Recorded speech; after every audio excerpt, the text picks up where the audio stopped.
Hello, everybody. My name is Janelle Mejia, and today we're going to be talking about the case of Roe versus Wade legalizing abortion in America.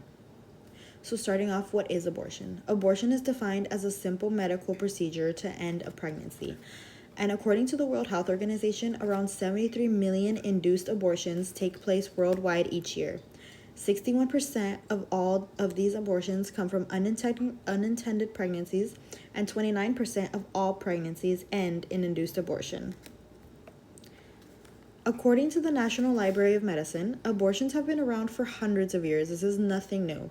But it wasn't until the 1860s when anti-abortion laws came about, and in the 60s, it was harder to enforce these laws because of the ambiguity in the wording. It was easier for people to work around them. But during the 70s was when states really started cracking down on doctors performing illegal abortions, which led to many women having to seek out unsafe, underground illegal abortions.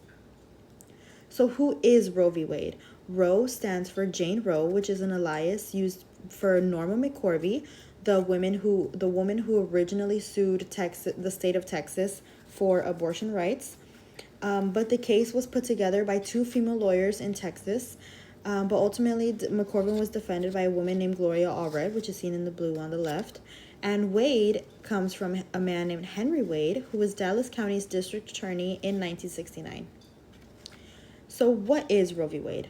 Roe v. Wade was a landmark decision by the U.S. Supreme Court in 1973 that established a woman's right to abortion based on her right to privacy under the 14th Amendment. Two lawyers, Sarah Weddington and Linda Coffey, heard about Norma's situation from an adoption agency and decided that her situation was the perfect case to put together to advocate for overturning abortion bans. So when did this happen? It was originally argued December 13th, 1971, but the Supreme Court allowed it to be re-argued on October 11th, 1972. It wasn't decided until January 22nd, 1973, when they officially passed the law. It argued with the primary holding of a person may choose to have an abortion until a fetus becomes viable, based on the right to privacy contained in the Due Process Clause of the 14th Amendment. Viability means the ability to live outside the womb, which usually happens between 24 and 28 weeks after conception. So moving on, we have why. Why have Roe v. Wade to begin with? Well, because women all over the world have to resort to either an illegal, unsafe at-home abortion or suicide when faced with the challenge of an unwanted pregnancy for whatever reason being. Women like Sarah Wedding and Linda Coffey gave their all to be able to make all of our lives easier and safer by helping pave the way for millions of women around the world, autonomy to their own bodies and choices in their own life. Here we also have why Norma McCorvey says that she decided to participate in this case.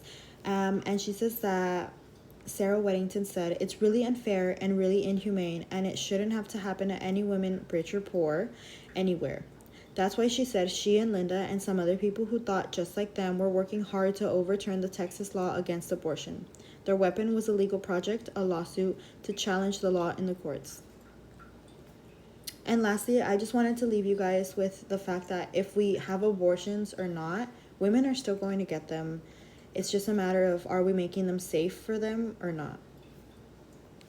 And these are my sources. Thank you so much.